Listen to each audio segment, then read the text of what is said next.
Om Shri Sai Ram. We offer our most loving pranams at Bhagwan's lotus feet. Welcome, dear listeners, to this special live Satsang. Warm greetings from Prasanthi Nilayam to all of you who are tuning in from across the globe. We do hope that all of you are keeping safe and are taking good care of yourself.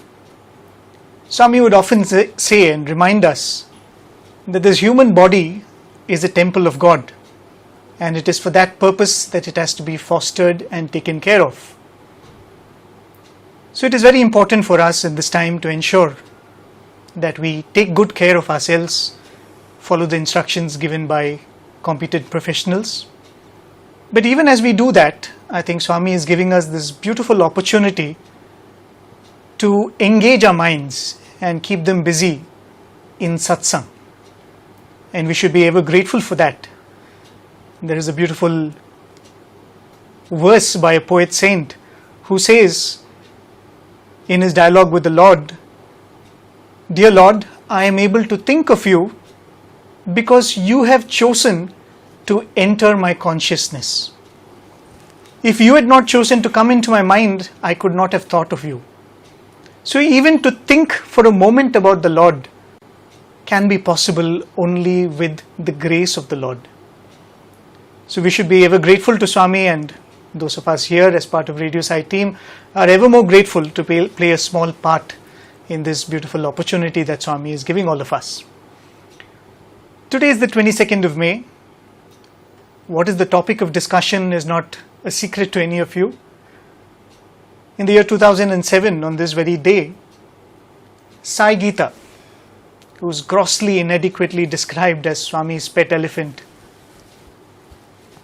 discarded her mortal coils in Puttaparthi.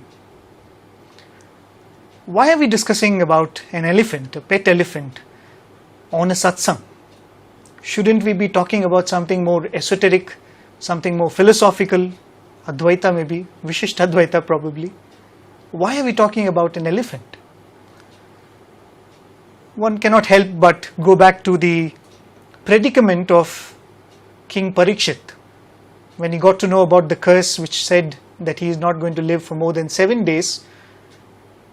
He was obsessed with this thought: what is the best thing to fill time with? I have only 7 days. What is the best way or best use I can put to of this time that I have remaining? Speaking about that, Swami would often tell us Parikshit was lucky. He knew that he had 7 days. Most of us do not know when the end comes. So this pursuit, this question that he asked, is very relevant for all of us. And the wise one in his kingdom tells him that you have to spend it in listening to Bhagavatam. Swami's Bhagatvayani, Swami very beautifully and clearly tells us what is Bhagavatam. Stories about Bhagwan is Bhagavatam, but Swami says stories about Bhagavatas or devotees is as much Bhagavatam. In the year 2007, when Swami came to the Institute Auditorium, Swami gave a discourse. It's a discourse we will be alluding to throughout today's satsang. Swami made a very profound statement. Talking to the students, Swami said, Sai Gita had attained a state of absolute focus and determination in her love and devotion to Swami. And Swami said, if anybody is able to think about, speak about, and inculcate that focused love for Swami, Swami said, I myself will draw you closer to me. These are words of Swami himself. So today we are not gathered here, myself and my brother Bishu, to talk about an elephant or a pet of Swami or just another resident who happens to be a non-human being of Prasanthi Nilayam. We are here to talk about a Bhagavata.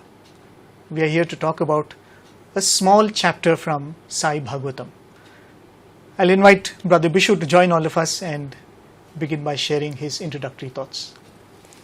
Sai Ram, dear listeners and viewers, really it's such a beautiful opportunity on this day to contemplate on the life of Sai Geetha.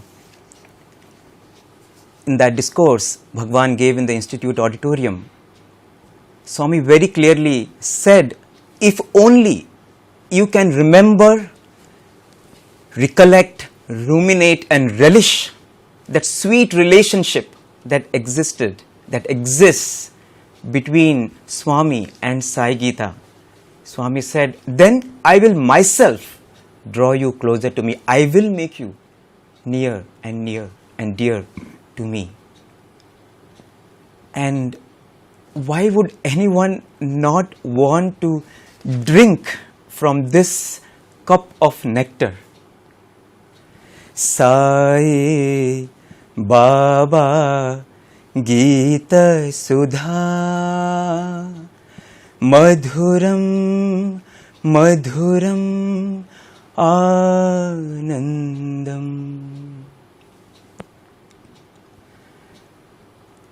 Reminded of that one very mystifying facet of Sai Geetha.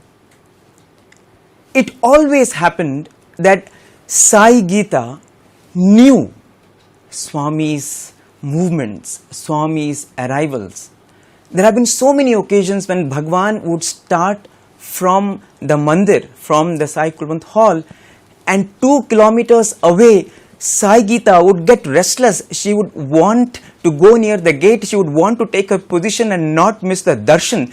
And the moment she would trumpet, that would be the signal for all the students in the hostel who were staying just opposite that Swami is coming, and for sure Swami would be there in a few moments. That connect that she had was something absolutely phenomenal. It's almost like she had her elephantine network with Swami, and her hotline all the time worked. Her network was flawless, solid, and it worked in all seasons at any point in time. She knew Bhagwan. In fact, there was one occasion when Bhagwan was in Vrindavan, and the students were in the ground in the evening for their sports, and often Sai Geetha also would go to the ground for her evening walks. And as the boys were playing, suddenly there was this news that Swami is coming, Swami is coming. And even before the boys realized what was happening, Swami's car almost entered the stadium. It was in the 80s. You didn't have mobile phones, and it was that time when, you never had any clue about Bhagwan's movements. So even before the boys were wondering what is happening, Swami's car already entered the stadium, and Sai Geetha was there right on the opposite side of the stadium. She was at the Chaitanya Jyoti end. And the moment Sai Geetha spotted Swami's car, that's it. She trumpeted loudly and she started running. She started galloping. She almost became a mare. She was like a deer running, and the way she was unmindful of her body and sprinting like a deer, it was a sight for the gods. Because Bhagwan, then as he was coming, Swami stopped the car. Swami instantly got down from the car, and now Swami started running. So on one hand, Sai Geetha is running, on the opposite end, Swami is running, and it was such a surreal sight, phantasmagoric.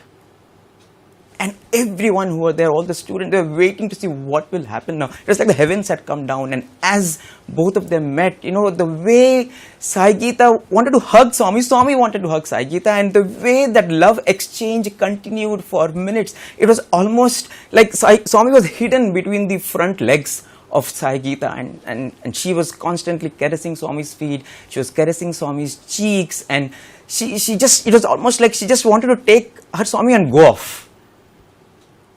And Swami continued to pet her, continued to pat her, and continued to pacify her. After 15-20 minutes, Swami wanted to leave, and then Swami brought some fruits which was in his car, and Swami started feeding her. With a lot of persuasion, Swami could extricate himself from Sai Geetha. And at that point in time, Bhagwan looked at the boys, and Swami said, "Do you know why I have kept Sai Geetha right in front of your hostel? It is to show you what true devotion is.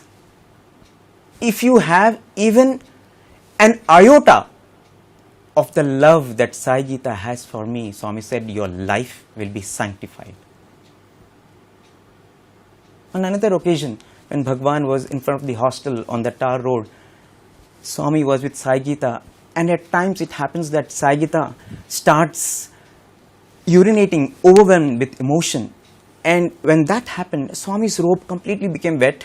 Swami was still patting Sai Geetha, Swami was still with Sai Geetha, but there was a pool of water under her feet, and the boys were hesitating to come closer to Bhagwan.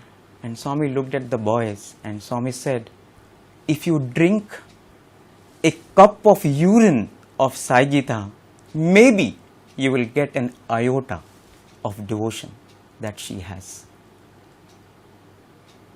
I feel in the whole history of Sri Sathya Sai Avatar, I don't think there was ever any person, any being whom Swami held forth and Swami said, this is what I call devotion. And I think this is the reason why we should contemplate on the sacred life of Sai Geetha. Isn't it, Prem? Absolutely, Bishu. Even as you narrate these stories, one thing is, of course, the devotion of Sai Geetha that Swami often used to speak to us about.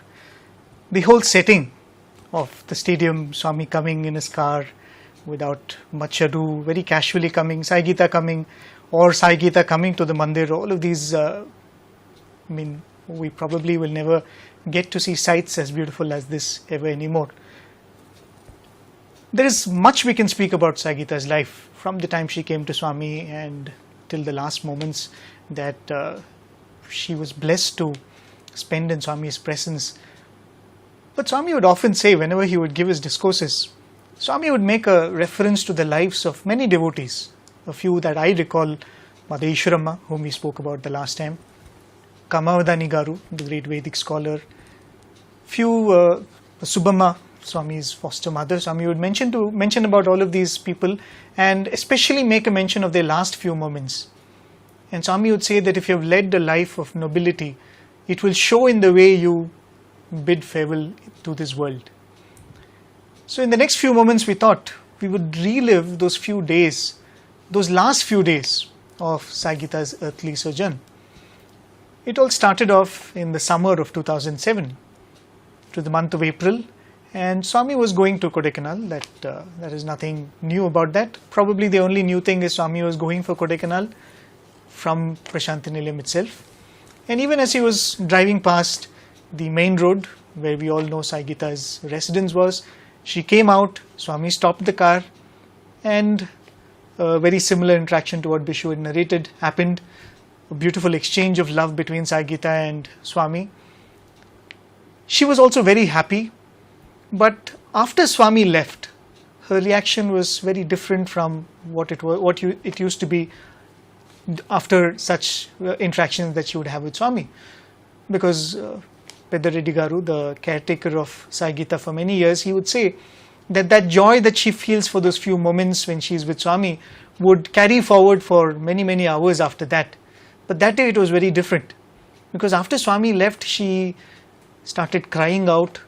She seemed to be very, very restless, and then thereafter she kind of went into a state of depression. She was very lonely. She was not showing her exuberance as usual.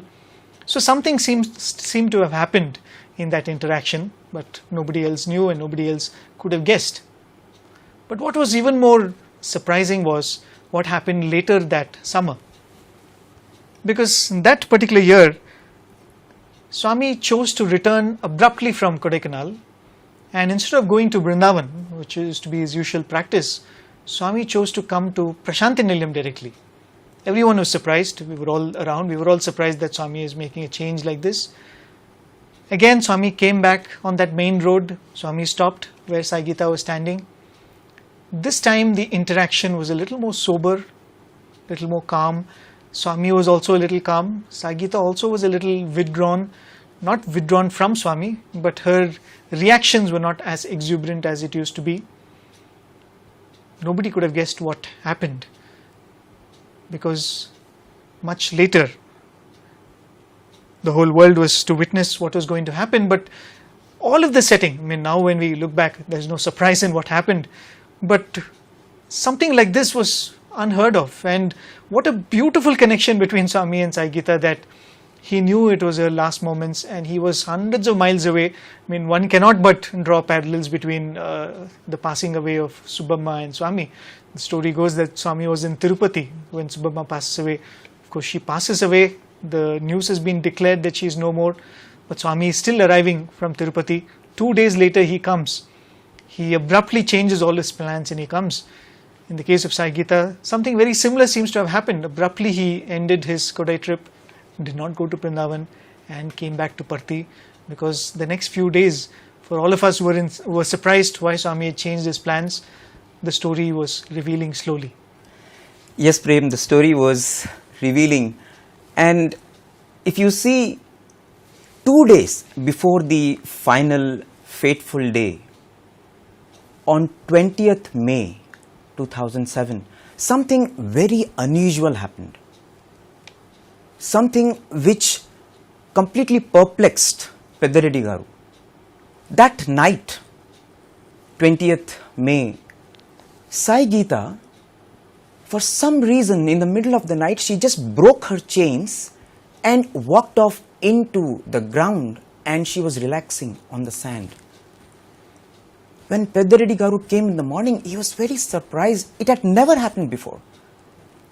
Every night before he left, he would chain her and she would accept that and she would let it be until Pedareddy Garu came in the morning. But this was one occasion which Pedareddy Garu did not understand why she did this. It was almost like she wanted to break free. It was almost like the spirit was seeking freedom and the body was now following the same. It's like she just wanted no more limitations in the body. In fact, this act of Sai Geetha breaking the chains had happened before, but it had always happened when she wanted to have darshan of Bhagwan. For example, in 1976, the Gokulam got inaugurated in 1975, and in 1976, a lot of construction was going on in Prasanthi Nilayam. Their primary school building was coming up, the colleges were coming up, and Swami asked that a band, a barrier, sort of be created behind this construction so that all the water that is coming from the hills could congregate, could collect, and Swami wanted that this water be useful for the animals, for the buffaloes, for the dogs and everyone, for them to go through the summer heat. They could make use of this water. And Swami would very often go to these construction sites, especially to the primary school.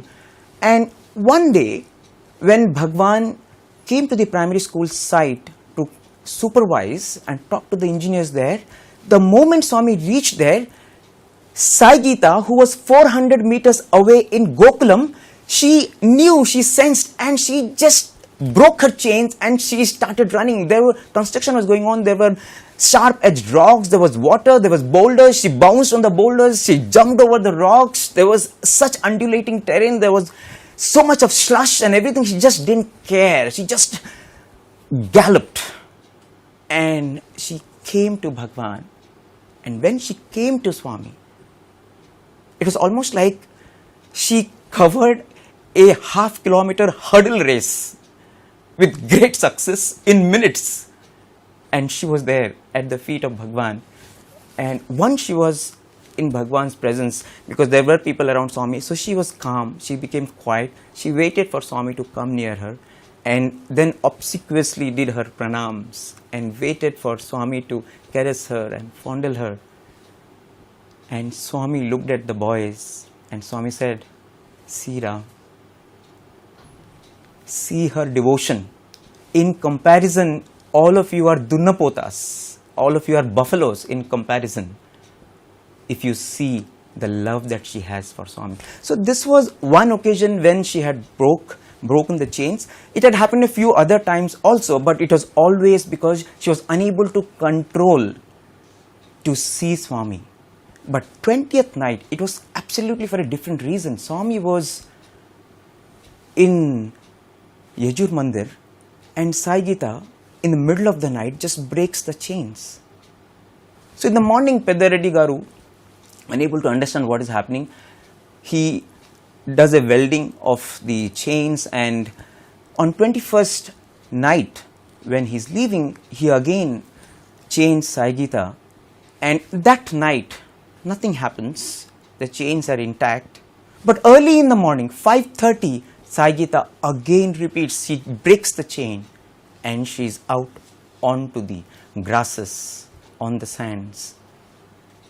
It was almost as if she was unable to resist that temptation to break free. They say, if you want to tie camels to their pegs, suppose there are 5 camels and you have 4 pegs on the ground, to fasten the 5th camel, all you have to do is ensure that the 5th camel sees all the 4 camels being pegged to the ground, and you take the rope of the 5th camel and pretend as if you are pegging it to the ground, and the camel will think that it is bound and it will remain there. But actually it is an illusion. That bond is an illusion. Sai Geetha knew what is reality, what is illusion. She knew that chain is an illusion.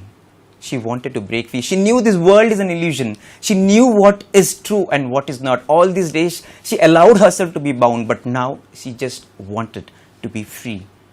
And that is what happened on the 21st early morning. It was almost as if she was now preparing for the final moment that happened the next day. I'll request Prem to continue, because that's really something very, very significant for all of us to contemplate on. It is indeed very, very symbolic, especially that episode of her breaking from the chain. As I was telling, Swami would often say, and it is also mentioned by Krishna to Arjuna, that whatever is your thoughts in the last moments, if your thoughts are of God, you reach God. If your thoughts are of world, you return to the world. And then Krishna adds that you cannot manipulate those last moments. Only if you have thought of me all through your life, you will be able to think of me at those last moments. It is easy probably if it's a human being. He might call out to the Lord, or you might see an expression of awe of having darshan. We've seen many devotees express these kind of emotions in their last moments. How do you know when it is Sai Geetha? How do you know when it is an elephant, which we often talk of as an animal which cannot communicate what feelings are there? The best way probably is the way Swami responds, right? As we said, Swami abruptly coming back and the events that followed. 22nd of May, she woke up early in the morning. She was taken to the pond as usual, where she is given a bath. It so happened that for the past few days she was limping a bit. It looked like she had sustained an injury. She might have run a thorn or some stone into that leg. That's what the caretaker thought. That day when he was giving Sai Geetha a bath, Sai Geetha raised her front leg as though to show it to Pedareddy Garu and saying that something is hurting me. This was something that she would often do if anything has got into her feet. So he wanted to check, but she was not able to hold her feet on top. So she would immediately put it down, and Pedareddy Garu would say, "No, Sai Geetha, lift your leg, let me see." So she tried this 2 or 3 times, but she couldn't hold her feet. So he could make out that she had become very feeble.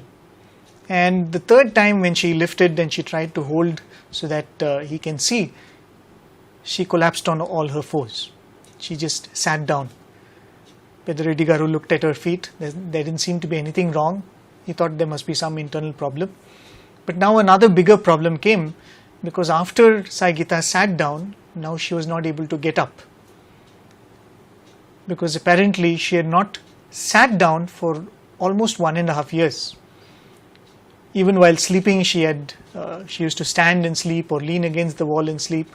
So she had not sat down ever for 1.5 years, and now her legs were giving way. They were not able to lift the body, lift her weight, and she was stuck there in the pond. So immediately Pedareddy Garu called for a crane. They called for a crane which was nearby. It turned out that the crane's capacity was 2 tons. Sai Geetha was 6 tons heavy. Then they again called out. They found that there's 100 kilometers away there was a bigger crane, but it had some technical issue and they could not get it. Then they called for a crane which was in Bangalore, quite a distance away. So they immediately started from Bangalore. But even as that crane was coming towards Parthi, some other technical snag, they repaired it. A few distance further, there was a puncture in that crane. Oftentimes when we look at life and when we are trying to do something, especially when it comes to health and there's an emergency situation and we're trying to get help, we don't want any obstacles in life. We always look at obstacles as inauspicious, as something that is not to be welcomed. But it is not so always. You look at this whole episode. Why would Swami not want Sai Geetha's misery to be put to an end? Because it was very clear Swami wanted to put to an end a misery which is much, much larger than physical pain. And it looked like Swami was literally ensuring that this was delayed, this help was delayed, and she was sitting there, as I said, it was in the morning, till about 12 in the afternoon she was trying and struggling to stand up, but then she gave up, she could not stand at all. Around 6 in the morning, Pedareddy Garu says that her head was becoming too heavy for her to hold up, and slowly the head fell, and around 6 she finally breathed her last, bringing to an end a beautiful chapter. But even as we talk about Sai Gita, even as Bishu was narrating those episodes, as students there is only a little amount that you can see. I mean, we knew that there was something special between Swami and Sai Gita. You could see that, the way they interacted. But there is so much beyond what we already knew. And the events that followed after this, slowly Swami started unraveling to all of us what a matchless bond was there between Swami and this devotee Sai Gita. Yeah, so as Prem was narrating that evening 6 o'clock, the doctors pronounce that Sai Gita is no more. In fact, one thing that happened 15 days prior to this is Sai Gita stopped taking food. She did not touch food for 15 days prior to this incident. It was almost as if she was preparing for this moment. She was breaking all the bonds, physical, metaphysical, anything to do with the world. And perhaps that was the appointed time for her to merge, evening 6 o'clock. And when that message went to Bhagwan, Swami was in the Yajur Mandir. We don't know what was Swami's reaction when this was communicated to Swami, what happened in Bhagwan's residence. But what we do know is that 8 o'clock in the night, Swami sends payasam, a specially prepared sweet dish. And Swami says, give it to Pedareddy and ask him to feed Sai Gita with this payasam. Now Pedareddy was in a fix. The 65-year-old Pedareddy Garu had never disobeyed Swami. But what is this situation? How to feed a dead elephant? The doctors have checked the pulse. They have said that life has already flown away. But Swami says feed. So he just prays to Swami and slightly opens the mouth of Sai Gita and pours the payasam. And he does it with so much of trepidation. Early morning he comes with a lot of anxiousness to see what has happened, because he knew that the payasam would have just come out of the mouth, because Sai Gita is lying down with her head down, and if you put anything inside a dead mouth, what will happen? It will only come down. But to his utter astonishment, he found that the payasam had not come out. It was inside. And that is when, that faith, these are those moments of revelation. And Swami says, do it, just do it. If you just do it, then he will take care of the rest. And that is what happened. So the story was still unfolding. Swami sent another message. Swami said, dig a huge pit in the newly constructed building that Swami had built for Sai Gita just 6 months ago. So earth movers and cranes were brought, and 16 feet by 20 feet huge space was created in Mother Earth for the ceremony that was to follow the next day. And this day, 23rd, was absolutely historic. Prem, I think you should take over. Even as you were narrating that episode of Swami sending Payasam to Sai Geetha, it is nothing but a gift of grace. I can only muse about that episode and think, we limit Swami's grace to the physical. We limit Swami's grace between birth and death. But Swami's grace does not see any of those boundaries. When he wishes to bless, when he wishes to give, life and death cannot be an obstacle for him to give. And this is a perfect example for that. Finally, it was the morning of 23rd, the day of the funeral. Probably people would have thought that Swami has given instructions, Swami has sent prasadam, Swami has said what has to be done. But it was not any ordinary person whose funeral was being conducted. 7:30 in the morning, Swami was there. Swami came in his car. Even then, probably some people would have thought that Swami might remain in the car and see the proceedings for some time and go. Swami said, no, I want to come out. But even as the window was lowered, when finally Pedaredi Garu saw Swami, he could not contain his grief. He literally burst out, and when he went close to Swami, he found that pain was reflected in Swami's eyes. Swami also became very emotional, and Swami held his hand as though they are two friends or two relatives who have lost a common dear one.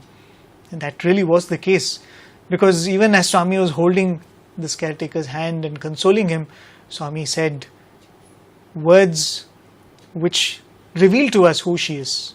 Swami said, we have lost a great devotee today. And then Swami said, I have lost a great devotee today. And Swami repeated that statement again and again and again. He said, I have lost a great devotee today. Then Swami insisted he wanted to come out. Swami was brought out. Swami then went closer to where Sai Geetha was lying. And those moments, really beautiful, cannot be explained.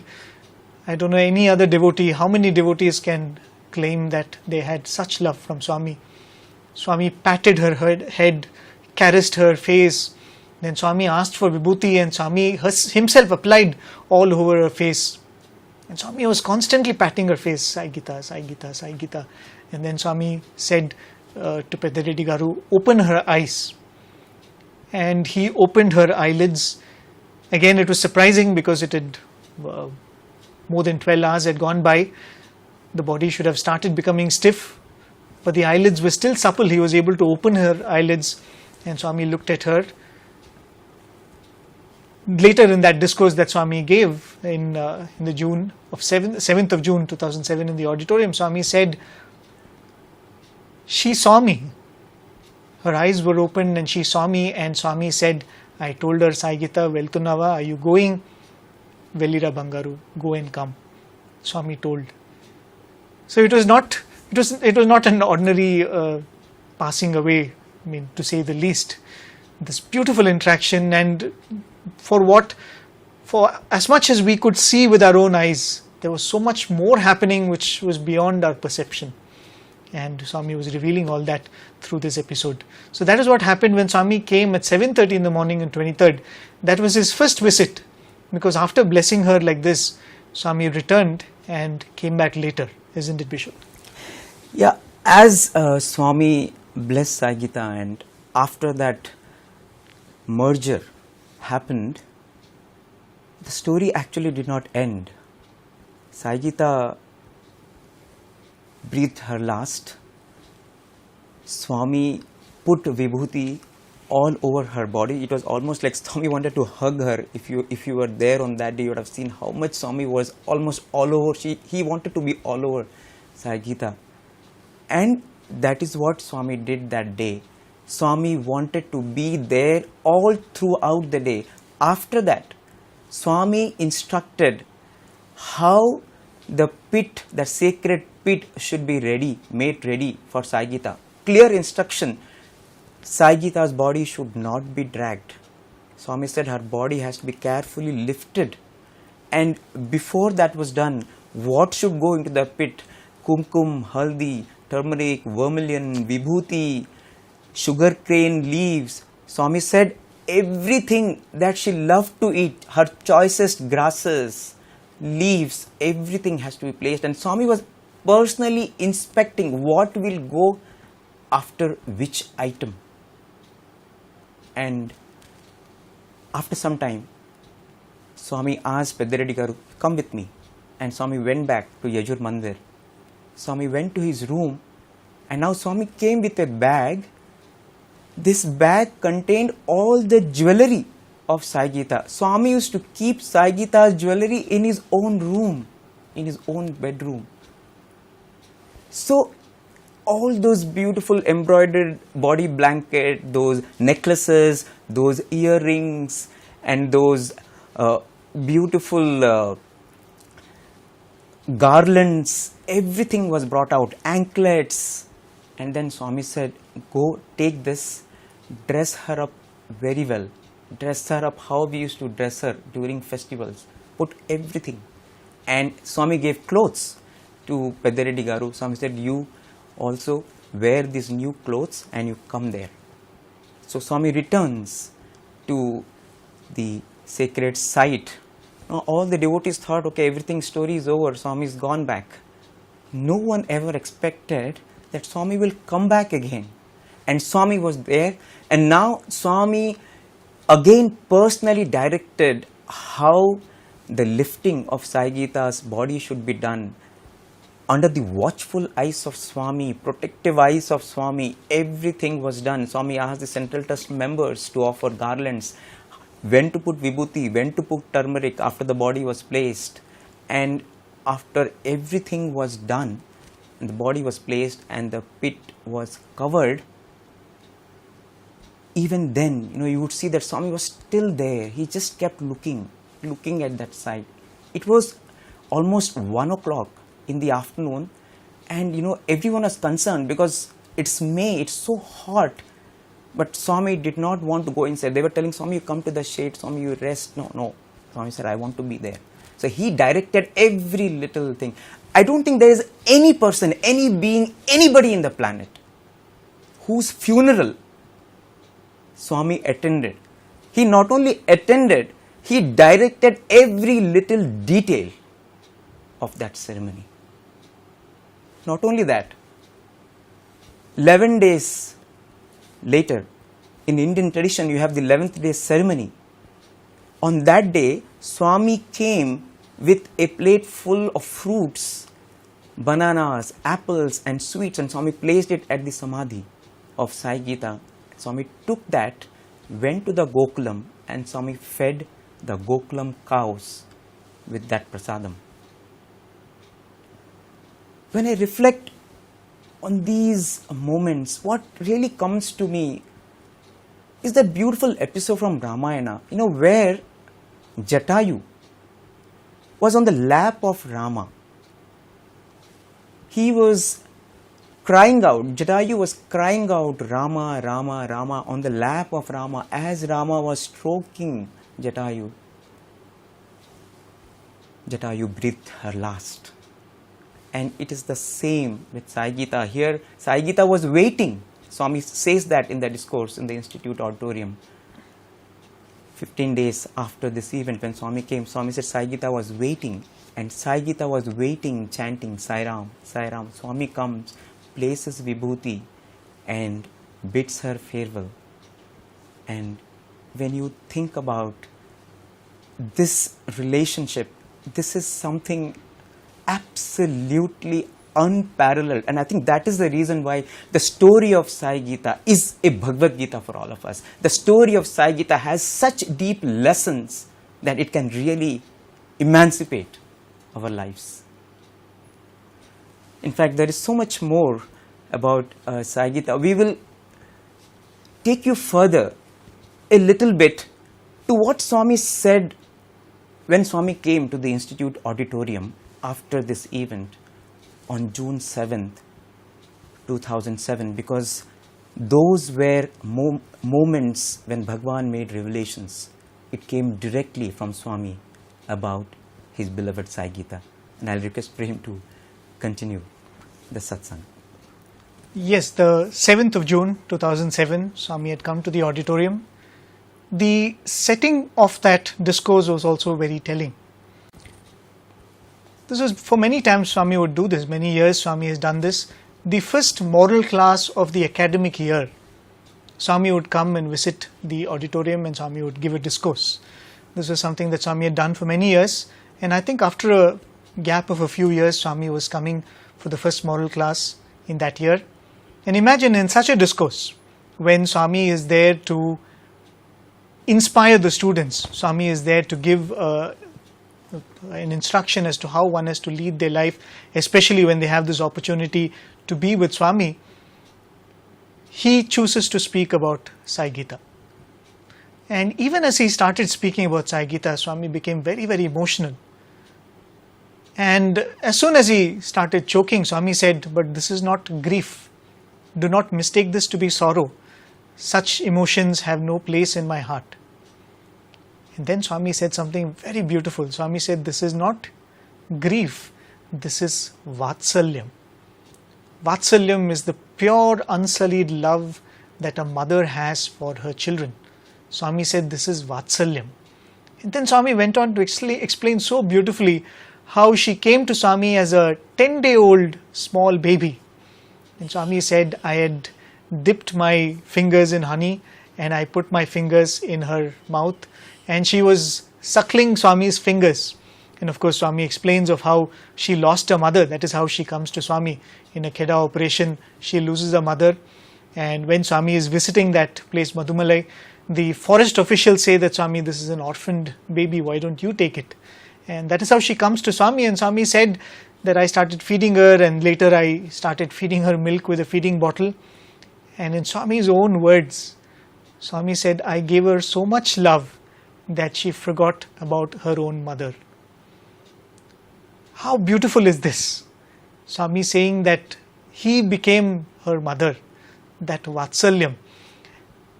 And that is one of the greatest blessings that Swami not only gives her, but Swami gives a lot of us, isn't it? Yeah, absolutely. In fact, when you're talking about how Swami became, so to speak, the mother of Sai Geetha, in fact, those are a very, very sweet moments, very, very beautiful moments, especially if you listen to accounts of devotees who had the opportunity to come to Prasanthi Nilayam in the 60s, in the 50s. They will tell you so many sweet, syrupy tales of this lovely, lively relationship that Swami had with Sai Geetha. What does a little one want from the mother? The little one always wants, the infant, what does he or she want? The infant wants that mother should always be with me. And that is how Sai Geetha was.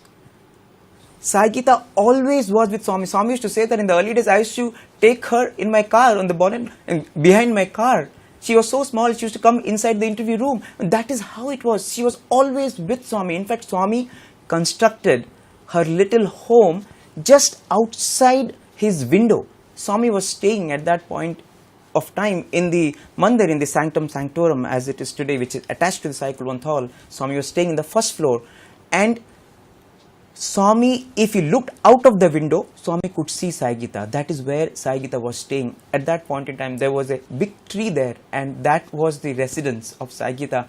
And if Sai Geetha needed anything, all she had to do was just look up and call out. If she called out, Swami would immediately come down from his room, and Swami would take care of her needs. Do you know what the routine of Sai Geetha was in those days? Early morning, after she wakes up, she would first go and do pradakshina of the sanctum sanctorum 9 times. These old devotees recall how they used to line up behind Sai Geetha and enjoy that chance to circumambulate the shrine as the little champion led the way. And then Sai Geetha would go to a Ganesha. At that point in time, there was this huge circle which divided the gents and the ladies' side, and in front of the circle was this shining marble white statue of Ganesha. After circumambulation, Sai Geetha would go and prostrate at this Ganesha. Little Ganesha prostrating to the white Ganesha. And the devotees loved to see these sights, and after that she would patiently wait for Bhagwan to emerge for darshan. And the moment Swami's door opens, cutely she will jump, she will leap, and she will be at Swami's feet. She will touch Swami's feet, and Swami would start, and she would make these little cute, peculiar sounds, very pleasant sounds, almost like asking Swami to pet her, to fondle her. People knew that, this is what it was. A child wants always to be loved by the mother, and that is how it was. Swami would continuously feed her then with bananas and everything. And Swami also would give the chance to little tiny tots to feed Sai Geetha. So if there were little children in the ashram, they could go and under the supervision of Swami, they could give banana and apple to Sai Geetha. She would pick it up with her trunk. The children would be excited. So this would go on every morning and in the evening. And after this morning ceremony is over, the love exchange is over, then Swami will tell her to go to the Chitravati, and she would go there with her little caretaker. This little boy Swami had given the responsibility to look after Sai Geetha, so they will play in the waters, and often they would play this ball game wherein this little boy would throw the ball and he would want Sai Geetha to return with the ball, to fetch the ball. Sai Geetha would do it, but there would be some occasions when she would get excited and she would run away with the ball, and this little warden would get upset and he would hurt Sai Geetha with a stick. And whenever devotees saw that Sai Geetha is being harmed, they would come and report to Swami. And Swami would immediately call this boy, and Swami would reprimand her, how dare you do this, how can you hurt Sai Geetha? And the warden, the little warden would apologize, and Swami would let him go. But given that he was a notorious fellow, every now and then he would hurt Sai Geetha as they were playing. But one very beautiful thing that happened was never ever Sai Geetha retaliated. Even though she had all the strength in her to lift this fellow and throw him into the air and dash him to the ground, she never did that. The moment she had a problem, she would come straight to Swami. No matter where Swami was, whether Swami was in dining hall, in the interview room, she would just go straight to Swami and she would present her problem. But she would not hurt anyone. And that is the reason why everyone loved to be around Sai Geetha, because they know that she will not hurt anyone. In fact, Swami would not want anyone to feed Sai Geetha except give fruits. In fact, Sai Geetha also would not accept from anyone food to be given to her in the mouth. In fact, in 2006, during the Dasara celebrations, Sai Geetha had come to Sai Kulwant Hall.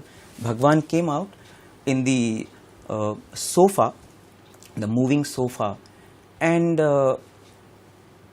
the boy who was next to Swami, he saw that Sai Geetha was standing there and there was some saliva coming out of Sai Geetha's mouth. So he thought, that will bother Swami. So he put a towel on Swami's feet and Swami's robe so that it does not get affected. And Swami immediately threw it. He said, don't do it. And Swami went to Sai Geetha and Swami started feeding her these apples, and Sai Geetha did not take. And then Swami said, I know, she will not take. And then Swami took the support and Swami got up and Swami fed her in the mouth. Swami said, she will eat only if I give her in the mouth. She will not eat if I give her in the trunk. And just like a mother is never bothered if the saliva of the child falls on her, if the urine of the child falls on her. That is immaterial.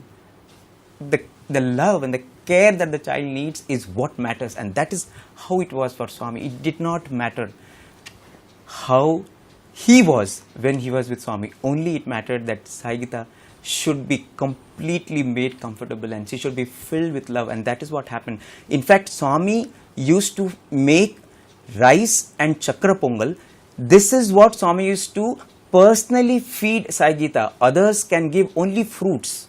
No one was allowed to give anything else to Sai Geetha. Swami personally used to put in Sai Geetha's mouth her meals, rice and chakra pongal, and that continued for so many years. Just like a mother is okay if someone comes and gives the child some toffees, but the main meal that the mother wants to feed properly to the child, and that is how it was with Swami and Sai Geetha. So that Vatsalyam, it was supreme maternal affection. It is, as Prem said, when God comes down and becomes a mother, Sai Geetha had that experience, to experience the mother's love multiplied by 1,000,000 times and more. But what she did with this is what is significant. And I'll request Prem to take us through that journey. Absolutely. I mean, there's endless stories that speak of Swami's love for Sai Geetha as a mother. In fact, one beautiful episode which one of our lecturers once narrated was when Swami was inaugurating a cooperative stores in the Vrindavan ashram. And Swami was doing this when I think the hostel boys had come, and the cooperative stores for the hostel was necessary for the boys. So Swami had come to inaugurate this cooperative stores, and it was at that time that they requested that Swami should make the first purchase, right? You've called a person to inaugurate, and you often tell them that, so please make the first purchase to start off the shop. So here was Swami, and who better than Swami to make the first purchase? Can you imagine what Swami bought? Swami bought some oil for Sai Geetha. That was how Swami was thinking of Sai Geetha all the time, like how a mother would think of a child. But as Vishu concluded, Swami is a mother to all of us. Swami himself says, Sai Baba means the divine mother and father come down in a human form. And in some way, Swami has been a mother to all of us, and Swami's love is that of 1,000 mothers' love, as Swami himself has said. But the question, or the most important question that needs to be pondered upon is, what is to be done with this love? We receive this love, what do we do with this love? Or rather, what do we do to ourselves to ensure that this love is preserved? And when we thought about that, one thing which occurred to us is, this love that you receive from God should make you feel detached from worldliness. This Vatsalyam should be transformed into our Vairagyam, or detachment. And I think if you look at Sai Geetha's life, you can see that she had done this. And that is why Swami says her love is an example that you all can look up to. Probably a few episodes of how she displayed this Vairagyam. It's really telling, because being an animal, I'm sorry, we are using this word animal with a caution, because she's never described better than the word devotee. But being an animal for us, she gave us an example of how we can be human. And I think that is why she stood as an example for all of us. In fact, you're talking about how she converted this Vatsalya into Vairagya. I think that is the most powerful lesson, most powerful step in her spiritual journey. If you look at so many instances of her life, early in the morning, when she would get dressed up after her bath, Peddadadi Garu says she would wait for the 3 broad lines of vibhuti to be put on her forehead. She would wait for that moment, and once that is done, she would open her mouth, and Peddadadi has to put in a huge chunk of vibhuti. Many times she would not be satisfied. She would want even more vibhuti to be put, and till she is satisfied, she would keep the mouth open. And Peddadadi Garu used to say, which elephant will want to eat ash? But for Sai Geetha, it was nectar. Similarly, Sai Geetha would never want any noise in her dwelling place. It was almost as if it was an ashram. If there were sevadals gossiping at the gate of the Sai Geetha shed, Sai Geetha would take a twig and throw at the sevadals, warning them, keep quiet, this is ashram, no unnecessary noise.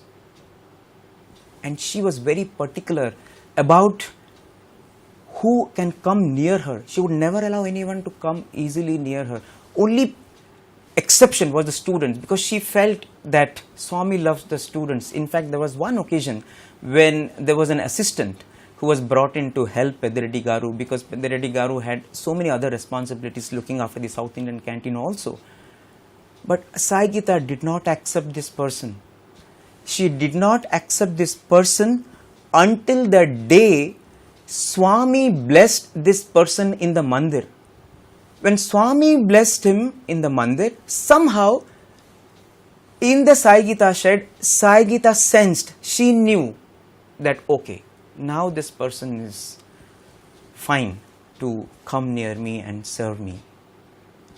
If you are not resonating with divine love, I have nothing to do with you.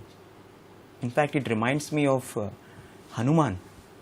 When Hanuman was given that pearl necklace by Mother Sita, we know how he just removed each pearl and he just threw it, and he said, what is the point of these pearls if they are not vibrating with the name of Rama? For Sai Geetha, it was always like that. Only satsang, only silence, only Swami Chintana. All the time, Pediredi Garu used to say that there will be always movement in the tongue, always in the trunk and in the tongue, and people would think that maybe she wants something, she's looking for something. Pediredi Garu says, no, you will never understand her. She was constantly chanting, and she was someone who never wanted anyone at any point in time to be near her. It was like her focus on Swami was complete to the exclusion of any person, anything in the world. And that is the reason why Sai Geetha is what she is. One of the most beautiful episodes about her focus on Swami happened when, I think it was sometime in the late 70s or early 80s, when some of the elders in the ashram felt that she's old enough and she should be sent to the forest for breeding, because they said that after all she's an elephant and the emotions might change, she might become wild after that. Swami was not for this idea, but Swami said, okay, you send her, let's see. And she was sent away for 3 months, and with 2 caretakers. They describe how she went there and she would not allow any male elephant even to touch her. They even tried to tempt her by sending 2 small calves, small elephants into her stable, trying to probably kindle that motherly love. She is of that age where she could be a mother for little ones. Seeing little ones playing around, probably that emotion would come. She would just tolerate them for some time till the caretakers are around, and then she would just push them away. Because as Vishnu was saying, that she did not want anybody around, and she did not have any kind of what we refer to as animal instinct. She did not have. She had already sublimated all of that. And in fact, for 3 months, Swami even visited her in between and that. But after all this, Swami said, get her back. She is not going to get into all of this. And then Swami declared, Swami said, she is a Shuddha Brahmacharini. Who else can give you this certificate but Swami? Imagine Swami giving this certificate to a devotee. This is a Shuddha Brahmachari. And you cannot be a Brahmachari or Brahmacharini merely by being a celibate.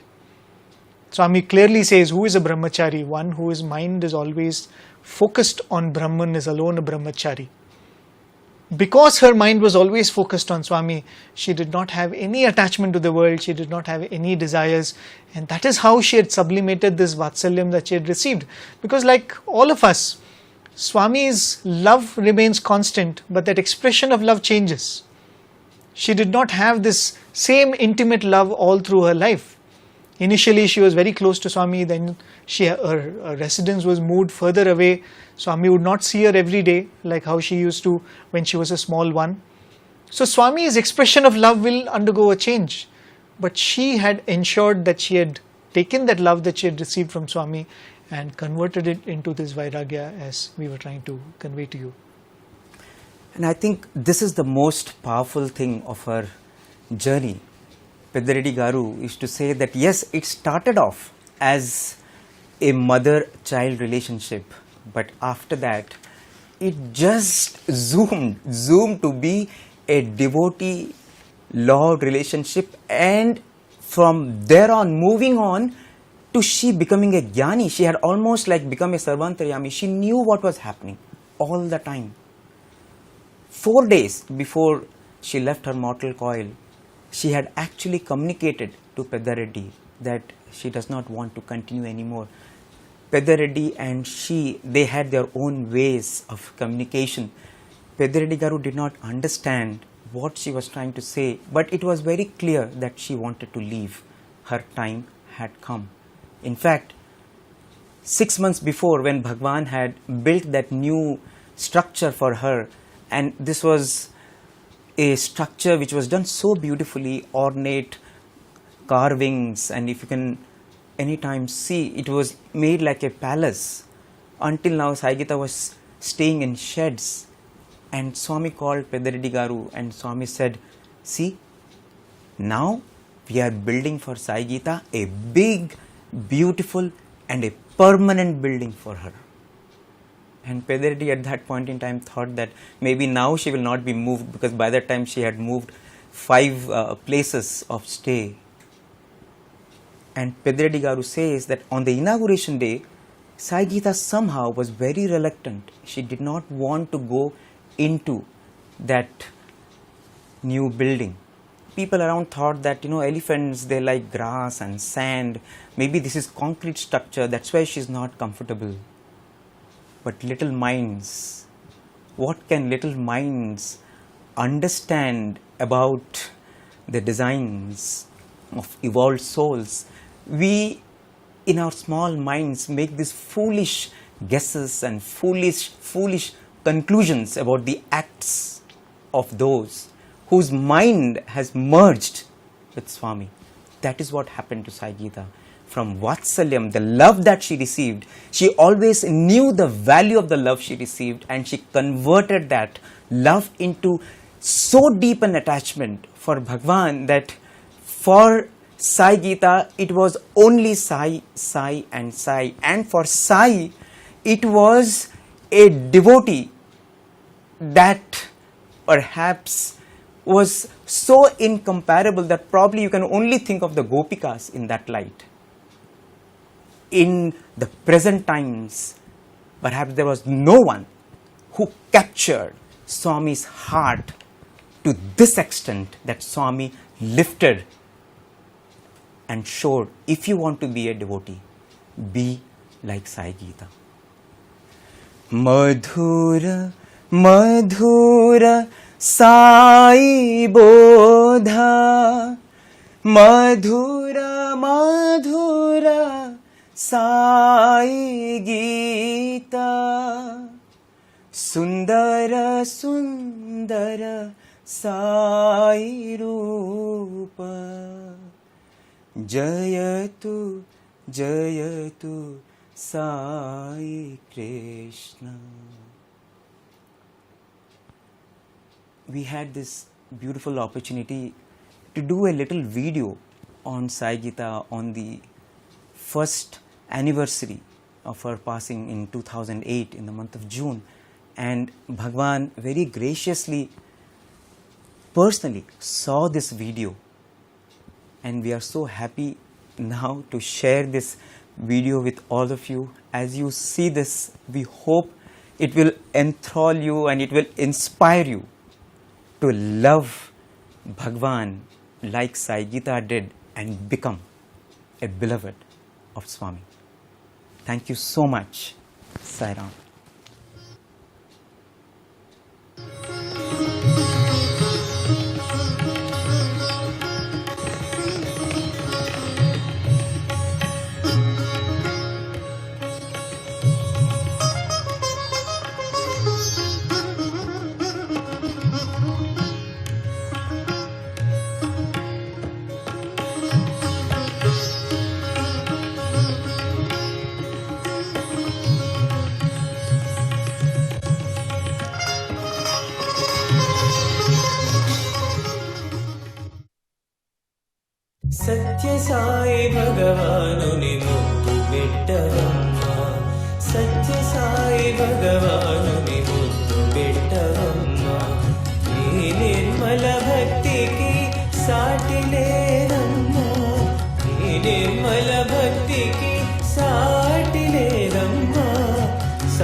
బిడ్డవమ్మా.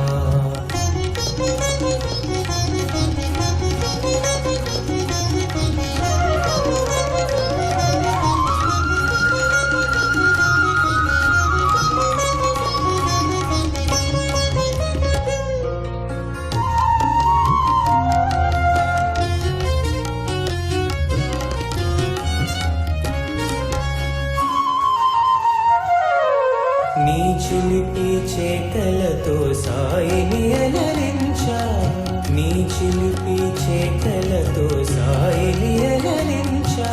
స్వామి కురులు ముదాడి ప్రేమ పంచిచ్చా, స్వామి కురులు ముదాడి ప్రేమ పంచిచ్చా.